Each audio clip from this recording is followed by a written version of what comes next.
Hero Alam সাংসদ হলে আপনাদের খুব লজ্জা হয়, তাই না? আমি নিজে যে আজকে বড় গলায় হিরো আলমের পাশে দাঁড়াচ্ছি, আমার নিজের কি সেই মানসিক জোর আছে এত ট্রোল, এত হাসাহাসি, এত নেগেটিভিটির মধ্যে মাথা উঁচু করে দাঁড়াবার? লজ্জাজনকভাবে ফলাফল চুরি হয়েছে।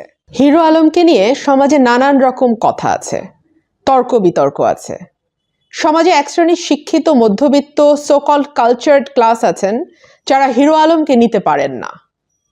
আপনারা একবার চিন্তা করে দেখুন তো, হিরো আলমকে গড গিফটেড যে জিনিসগুলোর কথা আমরা বলি, পরিবার বলেন, অর্থকড়ি বলেন, রূপ বলেন, মেধা বলেন, মেধা অবশ্য ওনার আছে, আমি সেই ব্যাপারে কথা বলবো না, অন্যান্য যে গড গিফটেড জিনিসগুলোর কথা আমরা বলি তার কোনোটা কিন্তু তাকে দেয়া হয়নি।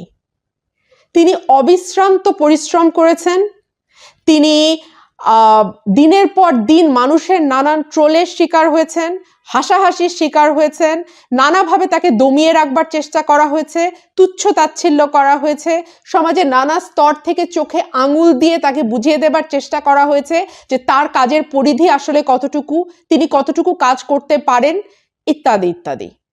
তার মতন অবস্থায় আমরা কেউ পড়লে বহু আগেই দমে যেতাম। আপনি বুকে হাত দিয়ে বলেন তো, আজকে আপনি যারা আমার ভিডিওটা শুনছেন, আপনারা কয়জন পারতেন হিরো আলমের মতন এত নেগেটিভিটিকে ডিল করতে?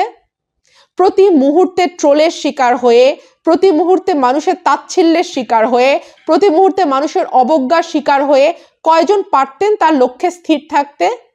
পারতেন না। আমি বলছি, ডিপ্রেশনের ওষুধ খেতে হতো, ডাক্তারের কাছে যেতে হতো, পেশা পরিবর্তন করে অন্য কিছু করা শুরু করতেন, মুখ লুকিয়ে চলতেন, মানুষের সমাজে মুখ দেখাতেন না। আপনারা বেশিরভাগই তাই।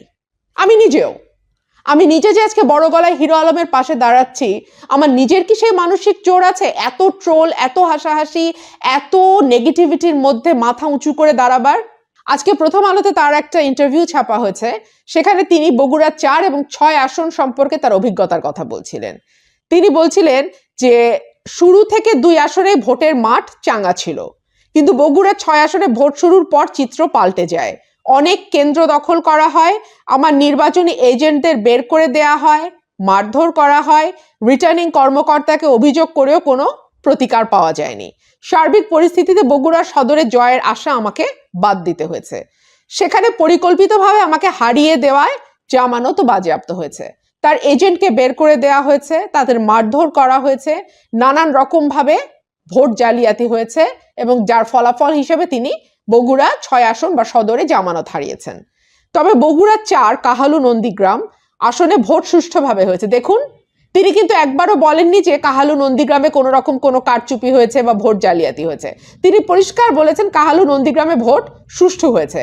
তো ভোট সুষ্ঠু হলে তিনি হারলেন কেন? সেই হারাটা কিন্তু মর্মান্তিক।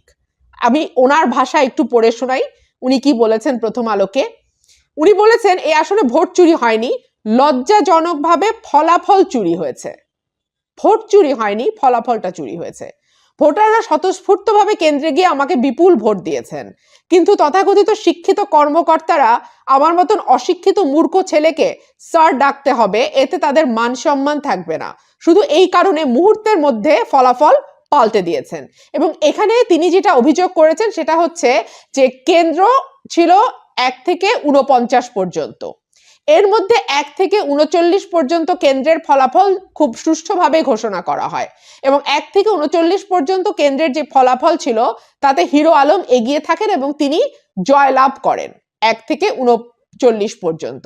কিন্তু শেষের যেই 10টি আসন, 40 থেকে 49 পর্যন্ত যে 10টি আসন, সেই 10টি আসনের কোনো ফলাফল তারা কেন্দ্রভিত্তিক ঘোষণা করেনি, বরং তারা তাড়াহুড়ো করে হঠাৎ করে সেখানে আরেকজন যে প্রার্থী জাসদের AKM রেজাউল করিম, তাকে মশাল প্রতীকে বেশি ভোট দেখিয়ে জয়ী ঘোষণা করে। হিরো আলম কিন্তু পারলে এখানেই থেমে যেতে পারতেন, আর কেউ হলে হয়তো এখানেই থেমে যেত, কিন্তু না, তিনি দৃঢ়ভাবে বলেছেন তিনি হাইকোর্টে যাবেন, তিনি মামলা করবেন এবং তিনি দেখে নেবেন যে এই ফলাফলে আসলে কি ধরনের কারচুপি হয়েছে। হিরো আলমের সাংসদ হওয়া নিয়ে এক ধরনের নাক সিটকানো ভাব আছে কালচার্ড মধ্যবিত্তের। তারা ভাবে এই জায়গাটা কেবলমাত্র তাদের দখলেই থাকবার কথা।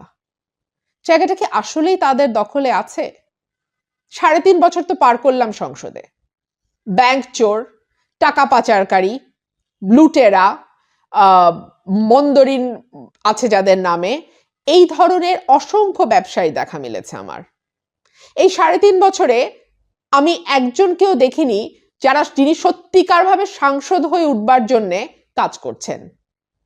আমাদের কনস্টিটিউশনে তো কোথাও লেখা নেই যে অমুক অমুক পাস হতে হবে সাংসদ হতে হলে, শুধু বয়সের একটা সীমা দেয়া আছে এবং জাত বাংলাদেশি হতে হবে, অপ্রকৃতিস্থ হলে হবে না, আপনার দেউলিয়া হলে হবে না।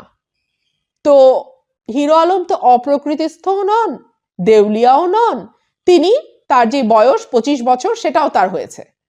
তো তাহলে কেন তিনি নির্বাচনে প্রার্থী হতে পারবেন না? কেন তাকে হারিয়ে দেয়া হবে? হিরো আলম সাংসদ হলে আপনাদের খুব লজ্জা হয়, তাই না? আর হিরো আলমকে হারিয়ে দেয়া হলো যে লজ্জাজনক ভাবে, শুধুমাত্র কালচার্ড মধ্যবিত্ত শ্রেণীর মন রক্ষার জন্যে, সেটা লজ্জাস্কর হলো না? তাকে যে চুরি করে হারালেন সেটা লজ্জাস্কর হলো না? জনগণের রায়টাকে যে আপনারা ঘুরিয়ে দিলেন সেটা লজ্জাস্কর হলো না? নিজেকে প্রশ্ন করুন, উত্তর পাবেন।